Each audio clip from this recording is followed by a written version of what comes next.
Mister maths நண்பர்கள் அனைவருக்கும் வணக்கம். உங்களுடன் இணைந்திருப்பது செல்வம். இன்றைக்கி நம்ம 10ஆம் வகுப்பில் இருக்கக்கூடிய வெப்ப இயற்பியல் பாடத்தை பார்க்கலாம். இதுக்கு முன்னாடி 6, 7, 8, 9 இருக்க வெப்பம் மற்றும் வெப்பநிலைங்கிற பாடத்தெல்லாம் நம்ம ஃபுல்லாக பார்த்து முடித்தோம். அதில் என்ன பார்த்தோமோ அதே தான் இங்கேயும் வெப்ப இயற்பியல் பாடத்தில் பார்க்க போகிறோம். சரிங்களா? இதுவும் ரொம்ப மிக எளிமையான படம் தான். சும்மா இதுக்கு முன்னாடி படித்ததுனா ஒரு கிளான்ஸை இப்போ இந்த லெசனில் மூலமாக பார்த்துக்கலாம். ஃபஸ்ட்டு பாருங்கள், வெப்பநிலை. வெப்பநிலைங்கிறது என்ன நமக்கு தெரியும். அதாவது இது வந்து பார்த்தோம்னா ஒரு பொருளில் இருக்கக்கூடிய வெப்பத்தையோ அல்லது குளிர்ச்சி நிலையோ இருக்கக்கூடியது தான் வெப்பநிலைன்னு சொல்லுவோம். இல்லை வேறு வரையறையாக சொல்லணும், எப்படி சொல்லுவோம், ஒரு பொருளுடைய மூலக்கூறுகளுடைய சராசரி வெப்பாற்றலை தான் நம்ம வெப்பநிலைன்னு சொல்லுவோம்னு பார்த்தோம். இதனுடைய அலகுகள் என்னென்னா கெல்வின், ஃபாரன்ஹீட், செல்சியஸ், இந்த மாதிரி அலகெல்லாம் இது அளப்புன்னு சொல்லி பார்த்தோம். இதனுடைய எஸ்ஐ அலகு என்னென்னு பார்த்தோம்னா கெல்வின். சரிங்களா? அதுக்கப்புறம் பார்த்தோம்னா நீரின் முப்பார் புள்ளிலாம் என்னென்னு பார்த்தோம். ஸோ வெப்ப இயக்கியலை பொறுத்த வரைக்கும் ஓரளவு நீரின் மும்மை புள்ளியில் பார்த்தோம்னா 1.273.16 பங்கு தான் சொல்லியிருக்காங்க. சரிங்களா?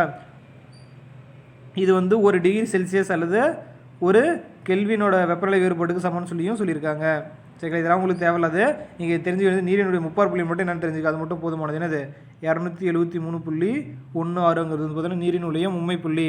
இந்த வெப்பநிலையில் எப்படி இருக்கும், இந்த வெப்பநிலையில் அந்த நீரினுடைய 3 நிலைகளும் இருக்குது. அதாவது திட, திரவ, வாயுன்னு சொல்லி 3 நிலைகளும் ஒன்று சேரக்கூடிய புள்ளி தான் அந்த 273.16 அப்படிங்கிறது. அடுத்தது பாருங்கள், செல்சியஸ்லேருந்து கெல்வினுக்கு மாற்றுறது எப்படி மாற்றோம் நமக்கு, அதை செல்சியஸ் கூட 273 கூட்டினா தெரிஞ்சிடும். இதுவே ஃபாரன்ஹீட்லேருந்து கெல்வினுக்கு நம்ம மாற்றுறதுக்கு ஒரு ஃபார்முலா கொடுத்துருக்காங்க பாருங்கள். சரிங்களா? இதுக்கு முன்னாடி நம்ம ஃபாரன்ஹீட்லேருந்து கெல்வினுக்கு மாற்ற எப்படி மாற்றுவோம், ஃபஸ்ட்டு பார்த்தோம்னா டிகிரி செல்சியஸை பார்த்தோம்னா கெல்வினாக மாற்றிப்போம். பாருங்கள், என்ன ஃபார்முலா எழுதணும், F - 32 × 5/9 = டிகிரி செல்சியஸ்னு எழுதியிருப்போமா. இதில் நம்ம ஃபஸ்ட்டு பார்த்தோம்னா இந்த டிகிரி செல்சியஸ் தெரிஞ்சால் அதன் மூலமாக ஃபாரன்ஹீட்டு டேரெக்டாக கண்டுபிடிச்சிருவோம். ஆனால் இப்போ கெல்வினில் கொடுத்துட்டாங்கன்னா என்ன பண்ணணும், நம்ம அதை டிகிரி செல்சியஸாக மாற்றி அதுக்கப்புறம் தான் ஃபாரன்ஹீட்டில் மாற்றுவோம். ஆனால் இங்கே டேரெக்டாகவே பார்த்தோம்னா கெல்வின்லேருந்து ஃபாரன்ஹீட்டாக மாற்றுறதுக்கான ஃபார்முலா கொடுத்துருக்காங்க. சரிங்களா? நீங்கள் எப்படி போட்டாலும் ஆன்சர் ஒரே மாதிரி தான் வரும். நீங்கள் எந்த ஃபார்முலா வேணாலும் பயன்படுத்திக்கலாம். இதை சும்மா தெரிஞ்சு மட்டும் வச்சுருங்க. ஏன்னா ஆப்ஷனில் இந்த அந்த ஃபார்முலா கொடுக்காமல் டேரெக்டாக இந்த ஃபார்முலா கொடுத்துட்டா மட்டும் என்ன பண்ணுறது. ஸோ அதனால் இந்த ஃபார்முலாவும் தெரிஞ்சு வச்சுக்கிங்க. என்ன சொல்லியிருக்காங்க பாருங்கள், கெல்வின் = ஃபாரன்ஹீட் + 460 × 5/9. சரிங்களா? அதை தான் இங்கே பார்த்தோன்னா ஒரு ஃபார்முலாவே எழுதியிருக்காங்க. ஒன்றும் இல்லைங்க, அது கூட 273 கூட்டி அதை இது கூட போட்டுவிட்டாங்க, அவ்வளோதான், வேறு ஒன்றும் கிடையாது. சரிங்களா? அடுத்தது பாருங்கள், இது நமக்கு தெரியும். கீழே தனிச்சுழி வெப்பநிலை என்னன்னு பார்த்தோம், 0 கெல்வினாக இருக்கும் அல்லது -273 டிகிரி செல்சியஸாக இருக்குன்னு சொல்லி நமக்கு ஏற்கனவே பார்த்துருக்கோம்.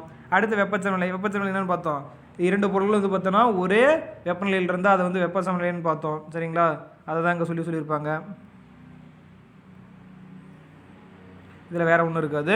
அடுத்தது பாருங்கள், வெப்பத்தை பார்த்தோன்னா என்னது, நம்ம ஒரு ஆற்றல்னு சொல்லியிருப்போம். சரிங்களா? வெப்பாற்றலை பற்றி பார்க்க போகிறோம். அதில் நமக்கு தெரியும் வெப்பங்கிறதும் பார்த்தோன்னா ஒரு ஆற்றல். ஸோ ஆற்றலின் அலகு நம்மளை பொறுத்த வரைக்கும் என்னது, ஜூல்னு சொல்லுவோம். இங்கே வெப்ப ஆற்றலை சொல்லும்போது கலோரியில் சொல்லுவோம்லாம் பார்த்துருக்கோம். நம்ம வெப்பம் அதே மாதிரி இது மாதிரி பரவன்னு பார்த்துருப்போம். வெப்ப கடத்தல், வெப்பச்சலனம், வெப்ப கதிர்வீச்சு, அது மாதிரி 3 வகையில் ஏதேனும் ஒரு வகையில் பரவன்னு பார்த்துருப்போம். அடுத்து வெப்பம் ஒரு ஸ்கேலார் அளவுரு. சரிங்களா? இது ரொம்ப முக்கியம். வெப்பம் ஒரு ஸ்கேலார் அளவுரு. ஏன்னா இதுக்கு என்ன மட்டும் தான் இருக்கும், திசையானது எதுவுமே கிடையாது.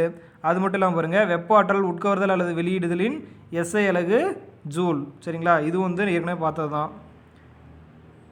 இதில் முக்கியமாக தெரிஞ்சுக்க வேண்டியது இதை மட்டும் தெரிஞ்சுங்க, என்னது, வெப்பம் அப்படிங்கிறது பார்த்தோன்னா ஒரு ஸ்கேலார் அளவுரு. சரிங்களா? அடுத்தது வெப்ப ஆற்றல் மாற்றத்தினுடைய சிறப்பு அம்சங்கள் கொடுத்துருக்காங்க. என்னென்னு பாருங்கள், வெப்பம் எப்போதும் வெப்பநிலை அதிகமாக உள்ள பொருளிலிருந்து வெப்பநிலை குறைவாக உள்ள பொருளுக்கு பரவும். சரிங்களா? இது ரொம்ப முக்கியம். ஏன்னா வெப்பம் எப்பயுமே அதிகமாக இருக்கிற இடத்துலேருந்து கம்மியான இடத்துக்கு தான் பரவும். இதே கம்மியாக இருக்கிற இடத்துலேருந்து அதிகமான இடத்துக்கு பரவ வாய்ப்பே கிடையாது. ஒரு பொருளை வெப்பப்படுத்தும் பொழுதோ அல்லது குளிர்விக்கும் போதோ பொருளினுடைய நிறையில் எந்த விதமான மாற்றமும் ஏற்படாது. சரிங்களா? அதாவது நிறை சமமாக தான் இருக்கும். அது என்னது, ஒரு நிலையிலிருந்து இன்னொரு நிலைக்கு கூட மாறும். ஆனால் அதனுடைய நிறை எப்படி தான் இருக்கும், சமமாக தான் இருக்கும். எந்த ஒரு வெப்ப பரிமாற்றத்திலும் குளிர்ச்சியான அல்லது சூடான பொருளால் ஏற்கப்பட்ட வெப்பம் சூடான பொருளினால் இழக்கப்பட்ட வெப்பத்திற்கு சமம்.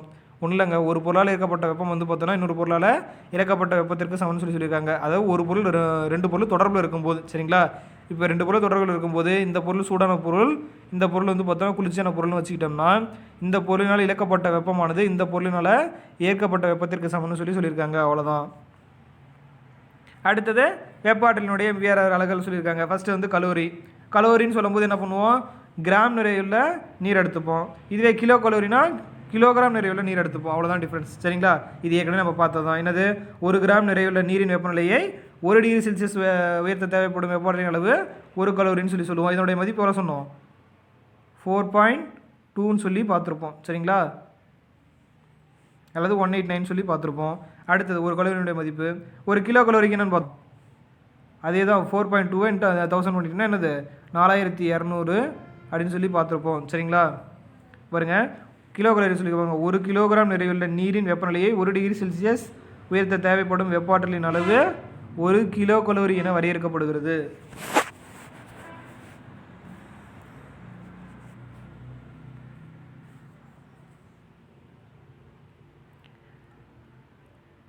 அடுத்தது வெப்ப ஆற்றலின் விளைவுகள். என்னென்ன விளைவுகள் பாருங்கள். ஃபஸ்ட்டு வந்து பாருங்கள், பொருளினுடைய வெப்பநிலையானது உயரும். வெப்பாற்றல்னால பொருளினுடைய வெப்பநிலை உயரும். அது வந்து பார்த்தோன்னா நிலை மாற்றம் அடையும் சொல்லி பார்த்துருப்போம். என்னது, திரநிலையிலிருந்து திரவநிலைக்கோ, திரவநிலையிலிருந்து வாயுநிலைக்கோ அல்லது திரநிலையிலிருந்து டைரெக்டாக வாயுநிலைக்கோ வரும்னு சொல்லி பார்த்துருப்போம். அடுத்தது வெப்பப்படுத்தும் போது பொருளானது விரிவடையும். சரிங்களா? இதெல்லாம் ஏற்கனவே நம்ம பார்த்தது தான். ஸோ ஃபஸ்ட்டு வெப்ப விரிவடைவு பார்க்கலாம். பொருள் வந்து பார்த்தோன்னா வெப்பப்படுத்தும் போது எப்படிலாம் விரிவடைதுன்னு சொல்லி பார்க்கலாம். ஃபஸ்ட்டு வந்து பாருங்களேன், திடப்பொருளில் வெப்ப விரிவு, அதாவது திரவம் மூணுமே வந்து பார்த்தோம்னா வெப்ப விரிவானது இருக்கும். சரிங்களா? அதில் ஃபஸ்ட்டு திட பொருளில் இருக்க வெப்ப விரிவை பார்க்குறோம். இதை வந்து முதல்ல 3ஆக பிரிக்கிறாங்க. என்னது, நீள் வெப்ப விரிவு, பரப்பு வெப்ப விரிவு, பரும வெப்ப விரிவுன்னு சொல்லி பிரிக்கிறாங்க. ஒன்றும் இல்லைங்க, நீளத்தில் ஏற்பட்டால் அது நீள் வெப்ப விரிவு, பரப்பில் ஏற்பட்டால் அது பரப்பு வெப்ப விரிவு, பருமனில் ஏற்பட்டால் அது பரும வெப்ப விரிவு. அவ்வளோதான், ஒரு டிஃப்ரென்ஸும் கிடையாது. சரிங்களா? பாருங்கள்,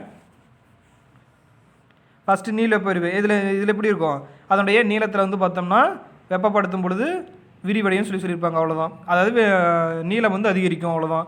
ஓரளவு வெப்பநிலை உயர்வால் பொருளின் நீளத்தில் ஏற்படும் மாற்றத்திற்கும் ஓரளவு நீளத்திற்கும் உள்ள தகவு நீள் வெப்ப விரிவு குணகம் என அழைக்கப்படுகிறது. நீள் வெப்ப விரிவுனா என்னன்னு சொல்லி பார்த்தோம். அதனுடைய வெப்ப விரிவு குணகம்னா என்னன்னு சொல்லியிருக்காங்க. சரிங்களா? அதாவது ஒன்றும் இல்லை, கான்ஸ்டன்ட் வேல்யூ தான் சொல்லியிருக்காங்க. இதனுடைய எஸ் அலகு என்னென்னு பார்த்தோம்னா கெல்வின் இன்வெர்ஸ். சரிங்களா? ஏன்னா நம்ம வெப்பப்படுத்துகிறோம். ஸோ அதனால் அதனுடைய அலகு என்னவாக இருக்குது, கெல்வின் இன்வெர்ஸாக இருக்குது. நீள் வெப்ப விரிவு குணகத்தின் மதிப்பு பொருளுக்கு பொருள் வந்து பார்த்தோம்னா மாறுபடும். அதாவது இரும்பாக இருந்தால் ஒரு மாதிரி இருக்கும், அலுமினியமாக இருந்தால் ஒரு மாதிரி இருக்கும். சரிங்களா? அதனுடைய ஃபார்முலா கொடுத்துருக்காங்க பாருங்கள். அதாவது இங்கே பாருங்கள், ஏற்பட்ட மாற்றம், அதாவது நீளத்தில் ஏற்பட்ட மாற்றம் டிவைடட் பை உண்மையான நீளம் ஈக்குவல் டு அதனுடைய வெப்ப விரிவு குணகம் பெருக்கல் வெப்பநிலைன்னு சொல்லி கொடுத்துருக்காங்க. சரிங்களா? இதே தான். இது வந்து பார்த்தோன்னா நீளத்தில் ஏற்படுறதுக்கு. இதுவே வந்து பரப்பாக இருந்தால் என்ன இருக்கும், நமக்கு இந்த லென்த்துக்கு பதிலாக நமக்கு ஏரியான்னு கொடுக்க போகிறாங்க. அவ்வளோதான். இதுவே வால்யூம் இருந்தால் லென்த்துக்கு பதிலாக வருமானு கொடுக்க போகிறாங்க, அதாவது வால்யூம் கொடுப்பாங்க. சரிங்களா? அவ்வளோதான் வந்து இதனுடைய வரையறை. எல்லாத்துக்கும் ஒரே மாதிரி தான் ஃபார்முலா இருக்கும். ஸோ அதனால் தனியாக ஃபார்முலா பண்ண தேவையில்லை. சரிங்களா? அடுத்து பாருங்கள், பரப்பு வெப்ப விரிவு. என்ன சொன்னோம், இது பரப்பில் வந்து பார்த்தோம் வெப்பப்படுத்தும் போது பரப்பில் ஏற்படக்கூடிய விரிவு தான் என்னது, விரிவு அல்லது பரப்பு அதிகரிப்பு தான் என்னன்னு சொல்லுவோம், நம்ம பரப்பு வெப்ப விரிவுன்னு சொல்லுவோம். இதுக்கான ஃபார்முலாவும் பாருங்கள், அதே மாதிரி தான் இருக்கும். சரிங்களா? இதான் ΔA/A. சரிங்களா? நீளத்திற்கு பதிலாக என்ன ஏரியா போட்டாங்க. அவ்வளோதான், வேறு ஒன்றுமே டிஃப்ரென்ஸ் கிடையாது. சரிங்களா? இதுக்கு வரையறை எப்படி சொல்லலாம், ஓரளவு வெப்பநிலை உயர்வால் பொருளின் பரப்பில் ஏற்படும் மாற்றத்திற்கும் ஓரளவு பரப்பிற்கும் இடையே உள்ள பரப்பு வெப்ப விரிவு குணகம் எனப்படும். வெப்ப விரிவு குணங்கிறது எதை சொல்கிறாங்கன்னா, இந்த பக்கம் இருக்க ஆல்ஃபா ஏ சொல்கிறாங்க. சரிங்களா? அதே மாதிரி தான் இங்கேயும் என்னது, ஆல்ஃபா எல் அப்படிங்கிறது வந்து பார்த்தோம்னா நீள் வெப்ப விரிவு குணகம்னு சொல்லுவோம். இதுவே இங்கே பரப்பில் ஏற்பட்டால் அது என்னது, பரப்பு வெப்ப விரிவு குணகம்னு சொல்லுவோம். சரிங்களா? அவ்வளோதான், வேறு ஒன்றும் கிடையாது. அடுத்து பரும வெப்ப விரிவு. பரும வெப்ப விரிவுன்னு என்ன, எதில் ஏற்படும், அதனுடைய கன அளவில் ஏற்படும். அவ்வளோதான். இங்கே வரையறையாக சொன்னோம்னா எப்படி சொல்லலாம், ஓரளவு வெப்பநிலை உயர்வால் பொருளின் பருமனில் ஏற்படும் மாற்றத்திற்கும் ஓரளவு பருமனுக்கும் இடையே உள்ள தகவு வெப்ப விரிவு குணகம் எனப்படும். இதனுடைய எஸ்ஏ அலகும் கெல்வின் இன்வெர்ஸ் தான். எல்லாத்தினுடைய எஸ்ஏ அலகு என்னது, கெல்வின் இன்வெர்ஸ் தான். சரிங்களா? அங்கே பாருங்கள், இங்கே வந்து பார்த்தோன்னா கன அளவில் ஏற்படக்கூடிய பரும விரிவு குணகங்கிறது ஆல்ஃபா வீன்னு போட்டாங்க. சரிங்களா? ஆல்ஃபா எல்லுன்னு போட்டோம்னா அது நீள் வெப்ப விரிவு குணகம், ஆல்ஃபா ஏன்னு போட்டோம்னா அது பரப்பு வெப்ப விரிவு குணகம், ஆல்ஃபா வீன்னு போட்டோம்னா அது கனளவு வெப்ப விரிவு குணகம். சரிங்களா? அவ்வளோதான் டிஃப்ரென்ஸு. அதே மாதிரி அங்கே வந்து பார்த்தோம்னா இதில் நீளத்தில் ஏற்பட்டால் அது நீளம், அதாவது மாறுபட்ட நீளம் டிவைட் பை ஒரிஜினல் நீளம் போட்டுப்போம். அதே மாதிரி தான் இங்கே பரப்பில் ஏற்பட்டால் பரப்பு போட்டுப்போம், வால்யூமில் ஏற்பட்டால் வால்யூம்னு போட்டுப்போம். சரிங்களா? அவ்வளோதான். இது ஃபார்முலா நீங்கள் மனப்பாடம் பண்ண தேவையில்ல, ஒரு தடவை பார்த்துட்டிங்கனாலே போதுமானது. வேறு வேறு பொருளுக்கு வேறு வேறு நீள் வெப்ப விரிவு இருக்குன்னு சொன்னோமா. இங்கே பாருங்க, ஒவ்வொரு பொருளுக்கும் அதே மாதிரி பரும வெப்ப விரிவு வேறு வேறு இருக்கும். அதை தான் இங்கே கொடுத்துருக்காங்க. அலுமினியமாக இருந்தால் 7 × 10 -5 இருக்கும். பித்தளையாக இருந்தால் 6 × 10 -5 இருக்கும். கண்ணாடியாக இருந்தால் 2.5 × 10 -5 இருக்கும். நீராக இருந்தால் 20.7 × 10 -5 இருக்கும். பாதரசமாக இருந்தால் 18.2 × 10 -5 இருக்கும். சரிங்களா. இதெல்லாம் மேக்ஸிமம் வந்து பார்த்தோன்னா கேட்க மாட்டாங்க. ஒரு கிளான்ஸ் சும்மா பார்த்து வச்சுங்க. அந்த ரேஞ்ச் மட்டும் பார்த்து வச்சுக்க போதும். உதாரணத்துக்கு இப்போ ஒரு கண்ணாடிக்குன்னா படிக்கிறீங்கன்னு வச்சுங்களேன். கண்ணாடின்னு பார்த்தோம்னா 5க்குள்ளே வரும். ஸோ அந்த மாதிரி ஞாபகம் வச்சுனாலே போதும். மேக்ஸிமம் ஆப்ஷனில் இருந்து நம்ம எலிமினேட் பண்ணி கேட்டாலுமே வந்து நம்மளால் எழுத முடியும். சரிங்களா. ஸோ நீங்கள் வந்து பார்த்தோன்னா ரேஞ்சை மட்டும் ஞாபகம் வச்சுங்க. அக்யூரேட்டாக ஞாபகம் வச்சுக்க முடியலனாலும் அட்லீஸ்ட் இந்த ரேஞ்சுக்குள்ளே தான் இருக்கணும்னு சொல்லியாவது ஞாபகம் வச்சுக்கிங்க. அப்போ தான் நீங்கள் எக்ஸாம் எழுத போது பார்த்தோம்னா உங்களால் ஈஸியாக எழுத முடியும். அடுத்தது திரவம் மற்றும் வாயுவில் வெப்ப விரிவு. இது ஒன்றும் இல்லை. என்ன சொன்னோம், நம்ம வந்து பார்த்தோன்னா திடப்பொருளை ஹீட் பண்ணும்போது வந்து பார்த்தோன்னா அது விரிவடைன்னு சொன்னோம். அதே மாதிரி தான் திரவம் மற்றும் வாயு பொருட்களை பண்ணும்போதும். ஆனால் திரவம் பண்ணும்போது பண்ணுறதை விட திரவ பொருட்கள் என்னது அதிகமான வெப்ப விரிவு ஏற்படும். அதே மாதிரி திரவத்தை விட வாயுவில் அதை விட அதிகமான வெப்ப விரிவு ஏற்படும் சொல்லியிருப்பாங்க. இதெல்லாம் நம்ம முன்னாடியே பார்த்தது தான். சரிங்களா. அடுத்தது உண்மையான வெப்ப விரிவு. உண்மையான வெப்ப விரிவுங்கிறது ஒன்றும் இல்லைங்க. அதாவது இப்போ வந்து பார்த்தோம்னா ஒரு நீர்மத்தை வந்து பார்த்தோம்னா வெப்பப்படுத்துகிறோம். சரிங்களா. அப்போ வெப்பப்படுத்தும் போது வந்து ஏதாவது ஒரு பாத்திரத்தை வச்சு வெப்பப்படுத்துவோமா.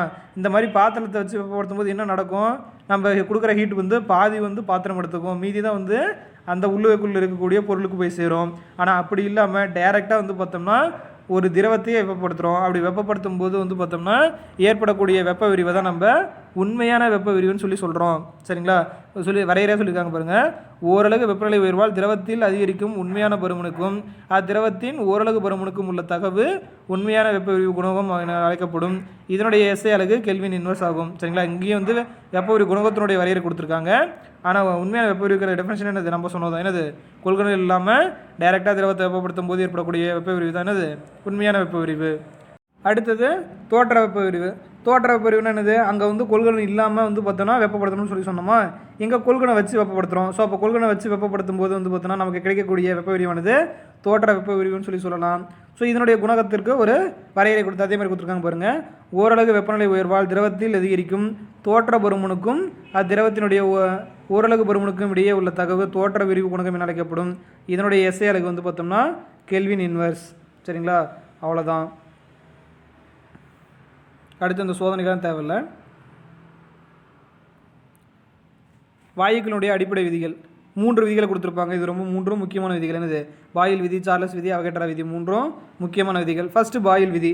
பாயில் விதி அப்படிங்கிறது ஒன்றும் இல்லைங்க. அதாவது ஒரு ஃபார்முலா மட்டும் ஞாபகம் வச்சுங்க. அதை வச்சு மற்ற ஃபார்முலா எல்லாமே எழுதிருக்கோம். PV = MRT. சரிங்களா. இது வந்து நல்லியல்பு வாயு சமன்பாடுன்னு சொல்லுவாங்க. இதை பற்றி நம்ம வந்து கீழே படிப்போம். இந்த PV = MRTயில் ஃபஸ்ட்டு வந்து பார்த்தோம்னா பாயில் விதி சொல்லியிருக்காங்களா. பாயில் விதியில் வந்து நம்ம PV = MRT. சரிங்களா. பாயில் விதியில் நம்ம டெம்பரேச்சரை வந்து கான்ஸ்டண்ட்டாக வச்சுப்போம். சரிங்களா. அதாவது வெப்பநிலையை வந்து நம்ம கான்ஸ்டண்ட்டாக வச்சுப்போம். ஸோ கான்ஸ்டண்ட்டாக வச்சுக்கும்போது என்ன ஆகும், இங்கே வந்து பார்த்தோம்னா இது ஃபுல்லாகவே மீதி 2 மாறலிங்களா. அப்போ PV டைரக்ட்லி ப்ரொபோஷனல் டு, அதாவது PV = மாறிலின்னு வந்துடும். நம்ம எப்படி எழுதலாம், P inversely proportional to 1/V எழுதலாமா. அதை தான் இங்கே எழுதியிருக்காங்க. சரிங்களா. நான் பார்த்துங்க, PV = MRTயில் Tங்கிறது கான்ஸ்டன்ட்டு. ஸோ அப்போ அந்த பக்கம் இருக்க எல்லாமே கான்ஸ்டண்ட்டாக வந்துடும் நமக்கு. அப்போ PV = மாறிலின்னு வரும். சரிங்களா. PV = மாறிலின்னு வரும். நமக்கு P directly proportional to C/V, அதாவது சிங்கிறது ஒன்றும் இல்லைங்க, கான்ஸ்டன்ட். சரிங்களா. அதாவது அது ஒன்றுன்னு வச்சுக்கிட்டோம்னா 1/Vன்னு வந்துடும். அதை தாங்க எழுதியிருக்காங்க. அப்போது மாறா வெப்பநிலையில், அதாவது என்னது டெம்பரேச்சர் கான்ஸ்டன்ட் சொல்லியிருக்காங்க. மாறா வெப்பநிலையில் வந்து பார்த்தோம்னா ஒரு குறிப்பிட்ட நிறையுடைய வாயுனுடைய அழுத்தமானது அதனுடைய பருமனுக்கு எப்படி இருக்கும், எதிர் தகவல் இருக்கும். இதுதான் வந்து பாயில் விதின்னு சொல்லுவாங்க. இங்கே வந்து PV என்ன சொன்னோம், மாறிலி. சரிங்களா. அதை வச்சு தான் நம்ம விதி எழுதியிருக்கோம். அடுத்து வந்து பார்த்தோம்னா சார்லஸ் விதி. சார்லஸ் விதிங்கிறது என்னது, ஆக்சுவலாக வந்து பார்த்தோம்னா இந்த விதிகளாக சேர்த்து தான் நமக்கு PV = MRTன்னு சொல்லியிருப்பாங்க. சரிங்களா. இந்த விதியெல்லாம் டெரைவ் பண்ணதுக்கப்புறம் தான் நமக்கு PV = MRTன்னு வரும். ஆனால் உங்களுக்கு ஞாபகம் வச்சுக்கிறதுக்காக நான் என்னது முதல்ல வந்து பார்த்தோன்னா அந்த ஃபார்முலா வச்சு ஞாபகம் வச்சுக்கின்றதான் சொல்லியிருக்கேன். சரிங்களா. அடுத்து பாருங்கள், சார்லஸ் விதி. இது வந்து பார்த்தோன்னா பரும விதின்னு சொல்லுவாங்க. அதாவது வால்யூம் லான்னு கூட சொல்லுவாங்க. சரிங்களா. முன்ன சொன்னது வந்து பார்த்தோம்னா என்னது பாயில் விதி அல்லது இதை வெப்ப விதின்னு கூட சொல்லலாம். ஏன்னா இங்கே வந்து வெப்பநிலை வந்து பார்த்தோம்னா கான்ஸ்டண்ட்டாக இருக்கும். இங்கே சார்லஸ் விதி அல்லது பரும விதின்னு சொல்லுவாங்க. ஏன்னா இங்கே வந்து பாருங்கள் மாறா அழுத்தம். சரிங்களா. இங்கே வந்து பார்த்தோன்னா முன்னே என்னது கான்ஸ்டண்ட்டாக வச்சுக்கிட்டோம், டெம்பரேச்சர் கான்ஸ்டண்ட்டாக வச்சுட்டோமா. இங்கே வந்து பார்த்தோன்னா ப்ரெஷரை கான்ஸ்டண்ட்டாக வச்சுக்கிறோம், அதாவது அழுத்தத்தை கான்ஸ்டண்ட்டாக வச்சுக்கிறோம். ஸோ அப்போ மீதி எப்படி இருக்கும், வால்யூம் டைரக்ட்லி ப்ரொபோஷனல் டு டெம்பரேச்சராக இருக்குமா, ஏன் இங்கே இதெல்லாம் கான்ஸ்டன்ட்டு, அப்போ இங்கே டைரக்ட்லி ப்ரொபோஷனலாக இருக்கும். வால்யூம் அதாவது கனளவானது வெப்பநிலைக்கு நேர்த்தகவில் இருக்கும். அதாங்க சொல்லியிருப்பாங்க பாருங்கள், மாறா அழுத்தத்தில் என்னது ப்ரெஷர் வந்து இங்கே கான்ஸ்டன்ட்டு. ஸோ இப்போ மாறா அழுத்தத்தில் வாயுவினுடைய பருமனானது அவ்வாயுவின் வெப்பநிலைக்கு நேர்த்தகவில் அமையும். V directly proportional to T அல்லது V/T ஈக்குவல் டு மாறிலின்னு சொல்லி எழுதலாம். சரிங்களா. அடுத்தது அவகேட்ரா விதி. அவகேட்ரா விதி நம்ம ஆல்ரெடி பார்த்துருக்கோம். இங்கே வந்து என்னென்ன கான்ஸ்டண்ட்டாக இருக்கும், அதாவது வெப்பநிலை அழுத்தம் இரண்டும் கான்ஸ்டண்ட்டாக இருக்கும். அதாவது PV ஈக்குவல் டு MRTன்னு வச்சுக்கோங்களேன். இங்கே அழுத்தமும் கான்ஸ்டண்ட்டாக இருக்கும், வெப்பநிலையும் கான்ஸ்டண்ட்டாக இருக்கும். அப்போ V டைரக்ட்லி ப்ரொபோஷனல் டு Mன்னு எழுதலாம். சரிங்களா. இங்கே வந்து பார்த்தோன்னா நம்பர் ஆஃப் மாலிகூல்ஸ் அப்படிங்கிறதுனால N சொல்லி எழுதிருப்பாங்க. அப்போ V டைரக்ட்லி ப்ரொபோஷனல் டு Nன்னு சொல்லி எழுதுவாங்க. சரிங்களா. அப்போது V directly proportional to N. அதை வரைகிற எப்படி சொல்லலாம் பாருங்கள், மாறா வெப்பநிலை மற்றும் அழுத்தத்தில், ஏன்னா ப்ரெஷரும் டெம்பரேச்சர் கான்ஸ்டன்ட்டு, அதனால் மாறா வெப்பநிலை மற்றும் அழுத்தத்தில் வாயுவின் பருமன் அவ்வாயுவில் உள்ள அணுக்கள் மற்றும் அணுக்கள் அல்லது மூலக்கூறுகளினுடைய எண்ணிக்கைக்கு சமம். சரிங்களா. இங்கே N அப்படிங்கிறது அணுக்கள் அல்லது மூலக்கூறுகளினுடைய எண்ணிக்கை, அவ்வளோதான். அப்போ V டைரக்ட்லி ப்ரொபோஷனல் டு என்னன்னா V divided by N equal to ஒரு மாறிலின்னு எழுதலாம். ஒரு மோல் பொருளில் உள்ள மொத்த அணுக்களின் எண்ணிக்கை அவகேட்ரா எண் என வரையறுக்கப்படும். சரிங்களா. ஒரு மோல் பொருளில் இருக்கக்கூடிய மொத்த அணுக்களோட எண்ணிக்கை தான் நம்ம அவகேட்ரா எண்ணுன்னு சொல்லி சொல்கிறோம். இதனுடைய மதிப்பு என்ன நமக்கு ஏற்கனவே தெரியும், என்னது 6.023 × 10⁻23 பை மோல்னு சொல்லி எழுதுவோம். சரிங்களா. அந்த பை மோலுங்கிறது ரொம்ப முக்கியம். அடுத்தது வாயுக்கள். வாயுக்களை ரெண்டாக பிரிப்பாங்க, ஒன்று இயல்பு வாயுக்கள், இன்னொன்று நல்லியல்பு வாயுக்கள். சரிங்களா. இயல்பு வாயுக்கள்ங்கிறது என்னது, அதாவது இயற்கையாகவே வந்து பார்த்தோம்னா நமக்கு இருக்கக்கூடிய வாயுக்களை வந்து இயல்பு வாயுக்கள்னு சொல்லி சொல்லலாம். ஃபார் எக்ஸாம்பிள் வந்து பார்த்தோம்னா இது வந்துலாம் ஒரு குறிப்பிட்ட கவர்ச்சி விசையால் ஒன்றோடு ஒன்று இடைபிடிந்து கொண்டிருக்கும் அணுக்கள் அல்லது மூலக்கூறுகள் அடங்கிய வாயுக்கள் இயல்பு வாயுக்கள் என்ன ஒன்றுங்க. அதாவது நம்ம காற்றில் இருக்கக்கூடிய கார்பன் டை ஆக்சைடு, ஆக்சிஜன், இதெல்லாம் வந்து என்னது நைட்ரஜன், இதெல்லாம் என்னது இயல்பு வாயுக்கள்னு சொல்லி சொல்லலாம். சரிங்களா. ஏன்னா இதெல்லாம் வந்து ஒன்றோடு ஒன்று இடைவினை புரிஞ்சு கொண்டு அங்கே இங்கேயுமா சுற்றிக்கிட்டு இருக்குன்னு சொல்லி சொல்லலாம். ஸோ அதனால தான் இதை இயல்பு வாயுக்கள்னு சொல்லி சொல்கிறோம்.